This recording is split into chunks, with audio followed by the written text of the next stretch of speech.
at a level that you don't see today anymore. And hopefully she's given up a tremendous, she's leaving the #1 show on cable television, one of the #1 shows on television, period. The Five, but they've got great people left behind, but she was a big part of it. And so I equated to that. Jeanine Pirro is unbelievable. FDA Commissioner Dr. Marty McCary, with a reputation that's second to none, and the job he's doing already has been fantastic. Thank you, Marty. And Director of National Institute of Health, Jay Bhattacharya, who has been, as you know, from Stanford, so highly regarded, and have all been working with us very hard on this. And the question they would ask, being a little bit new to the government aspect of it, is why doesn't somebody fight the drug price situation, meaning equalization? There's a term, it's called equalization. Nobody wants to mention that term. And I'm not knocking the drug companies. I'm really more knocking the countries than the drug companies, because they're forced to do things. But the drug lobby is the strongest lobby between that and lawyers. And they have a lot of power. But starting today, the United States will no longer subsidize the health care of foreign countries, which is what we were doing. We're subsidizing others' health care. Countries where they paid a small fraction of what, for the same drug, that what we pay many, many times more for. And we'll no longer tolerate profiteering and price gouging from Big Pharma. But again, it was really the countries that forced Big Pharma to do things that, frankly, I'm not sure they really felt comfortable doing. But they've gotten away with it, these countries. European Union has been brutal.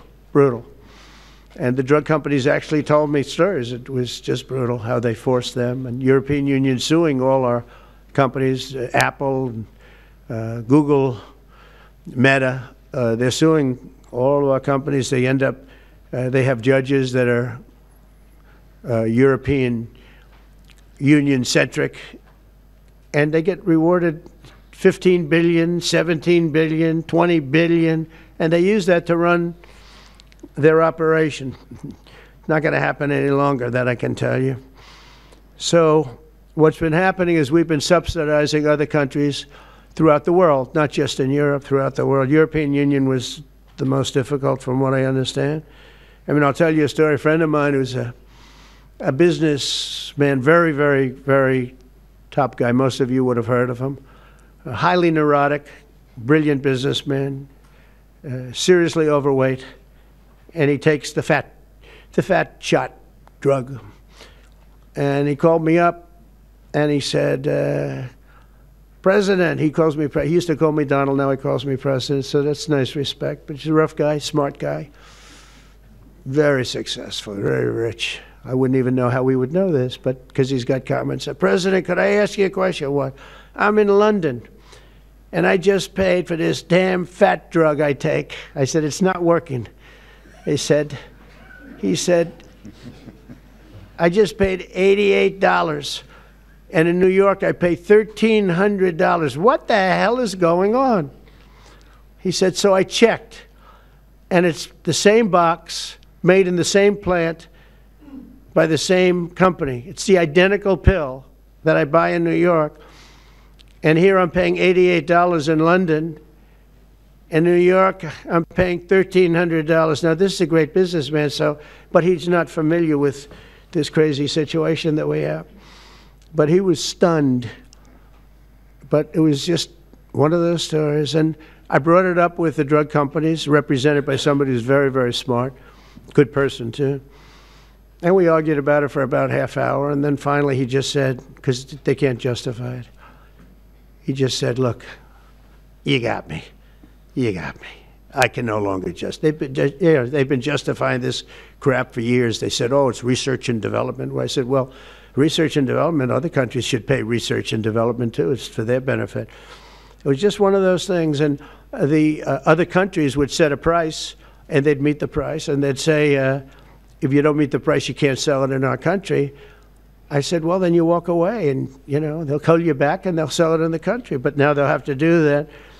So for the first time in many years, we'll slash the cost of prescription drugs, and we will bring fairness to America. Drug prices will come down by much more, really, if you think 59. If you think of a drug that is sometimes 10 times more expensive, it's much more than the 59%. You know, it depends on the way you want to analyze it, but in one way you could analyze it that way.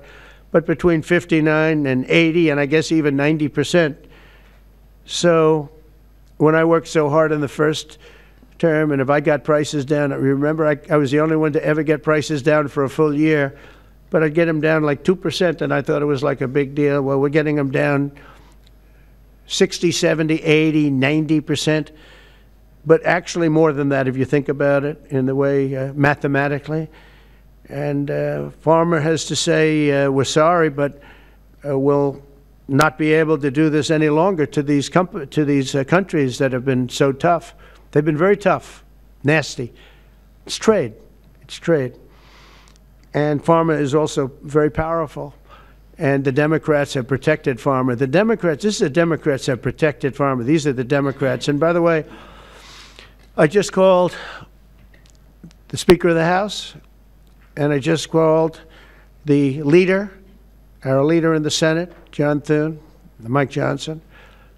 Spoke to both of them. I said, when you score, you're going to have to score two things. You're going to have to, number one, score that hundreds of billions of dollars of tariff money is coming in. But even bigger than that, you're going to have to score that your cost for Medicaid and Medicare and just basically pharmaceuticals and drugs is going down at a level that nobody has ever seen before. It'll pay for the Golden Dome. I see the Golden Dome is there, see? That'll easily pay for the Golden Dome. And we'll have a lot of money left over. We need the Golden Dome, by the way, in this world. Although this world's a lot safer today than it was a week ago, and a lot safer than it was 6 months ago. We had people that had no clue what they were doing. So today Americans spend 70% more for prescription drugs than we spent in the year 2000. Think of that. Our country has the highest drug prices anywhere in the world by sometimes a factor of 5, 6, 7, 8 times. It's not like they're slightly higher. They're 6, 7, 8 times. There are even cases of 10 times higher. So that you go 10 times more expensive for the same drug, that's big numbers. Even though the United States is home to only 4% of the world's population, pharmaceutical companies make more than 2/3 of their profits in America. So think of that. With 4% of the population, the pharmaceutical companies make most of their money, most of their profits from America. That's not a good thing. Now, I think, by the way, I have great respect for these companies and for the people that run them. I really do. And I think they did one of the greatest jobs in history for their company, convincing people for many years that this was a fair system. And nobody really understood why, but I figured it out. For years, pharmaceutical and drug companies have said that research and development costs were what they are, and for no reason whatsoever. They had to be borne by America alone. Not anymore, they don't.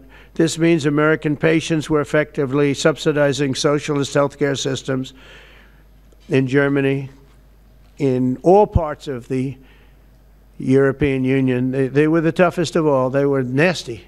And I see that. I see that with trade, too. European Union is in many ways nastier than China. Okay? And we've just started with them. Oh, they'll come down a lot. You watch. We have all the cards. They treated us very unfairly. They sell us 13 million cars. We sell them none. They sell us their agricultural products. We sell them virtually none. They don't take our products. That gives us all the cards, and very unfair. So they're going to have to pay more for health care, and we're going to have to pay less. That's all it is. And believe it or not, you know, because it's really the world we're talking about, not just the European Union, but because it's the world, the numbers are for the healthcare company not as bad as you would think. They'll make the same. I think the healthcare companies should make pretty much the same money. I really don't believe they should be affected very much, because it's just a redistribution of wealth. It's a redistribution where it could be the same top line, but it's going to be distributed differently. Europe's going to have to pay a little bit more The rest of the world's going to have to pay a little bit more, and America's going to pay a lot less. Again, because it's a much smaller population than when you think of the whole world.